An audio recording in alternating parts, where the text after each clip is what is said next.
Okay, hello again for another vid. What's up? So, don't mind my shirt or my appearance because I just filmed a everyday makeup look type thing. So, this is the same shirt and look that I'm wearing. I'm just doing another video because I figured why not? I'm already ready. And I like the way this look turned out, so I don't want to wash it off yet.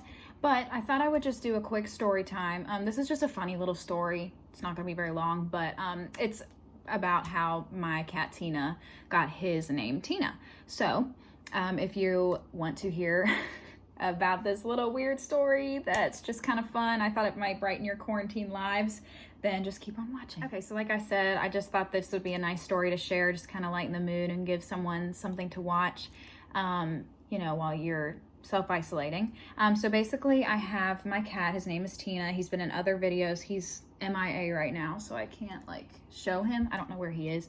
I think he's napping with my son, honestly. But he's an all black cat with a little white patch fur right on his neck, and I love him. Okay, so this is the story of how I got him and how he is a boy named Tina. So it was almost a year ago now. It would have been last August 2019, or end of July. It was right after my son turned 2, and his birthday is July 31st. So right around that time, I had been talking to Mike for a while about how I wanted to get a pet, probably a cat. And it was something that I had mentioned to him, but never really acted on or did anything about. I just had mentioned it, that it's something that I would like eventually. So, as the days go on, I start researching animal shelters and just different places around the area just to get a feel of what's around, what's available, things like that, but nothing serious.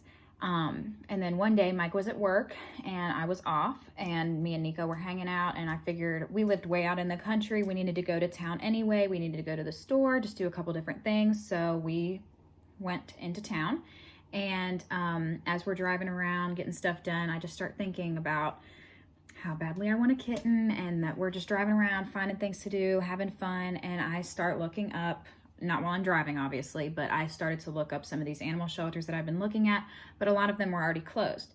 Then I found this one that was not very well known. It was very small, it seemed like, anyway. I'm just Googling this, and I found it. So I gave them a call and asked if they were still open, and if they, were just available for me to maybe come and look at some animals. And I mentioned that I had a 2-year-old, and would it be okay if you came as well? Yes, of course, obviously. So we go to this place, and it is a very small, you can tell it's family owned, not a very big building, but very well kept and maintained. It wasn't a place that I'm like, oh my gosh, what is this place, or sketched out or anything. It wasn't like that.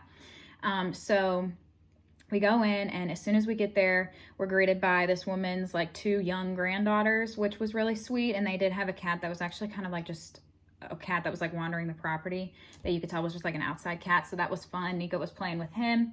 I go in there, I met the grandmother. I assume she was the owner, and she was very sweet, and it seemed to be just her son, and then the 2 granddaughters. So from the looks of it, it was pretty small. All I saw that they had was cats and dogs, and so they had a lot of cats and a lot of kittens. I was looking for a kitten, but like I said, I wasn't really looking.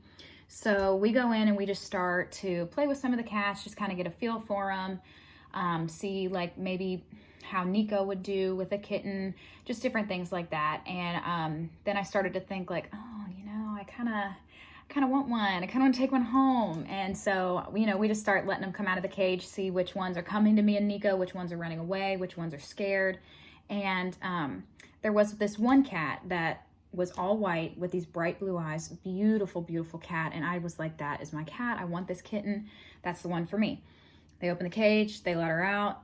She runs, and this happened with a couple cats, and then some cats would come up to us. But then we get to Tina, and when they open his cage, he literally comes right to both of us, cuddles, doesn't want to get put down, was very sweet. And in that moment, I'm like, all right, I'm doing it.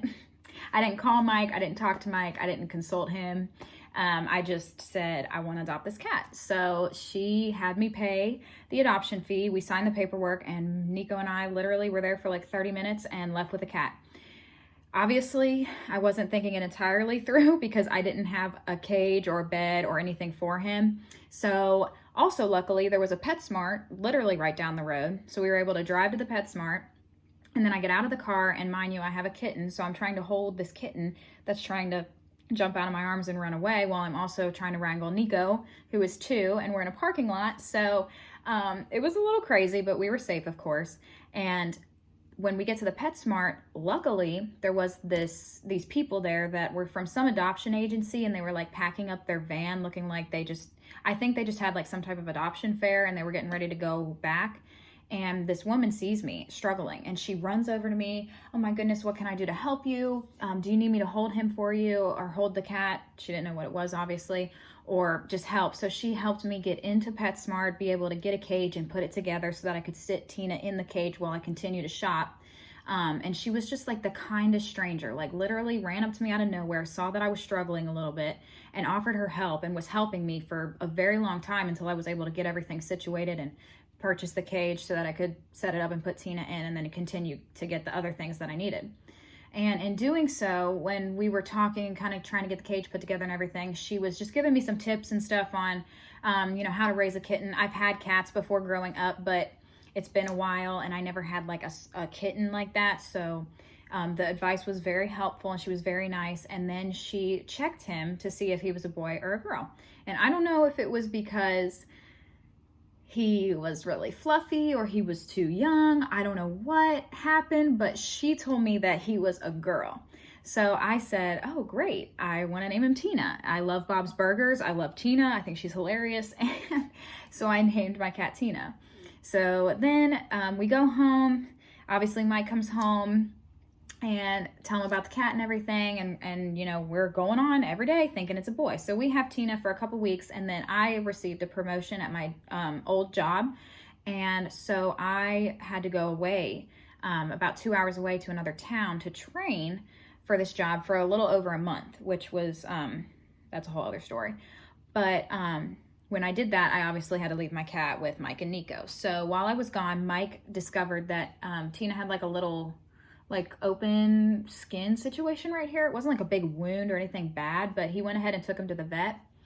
And when he took him, they figured out that it was just a little ringworm that he had. They gave him some ointment, and they gave him his shots and everything too. But when they went to the vet, Mike, gave Tina to the vet and everything, and comes back a little while later, and he said, I have news for you. Tina is actually a Tino.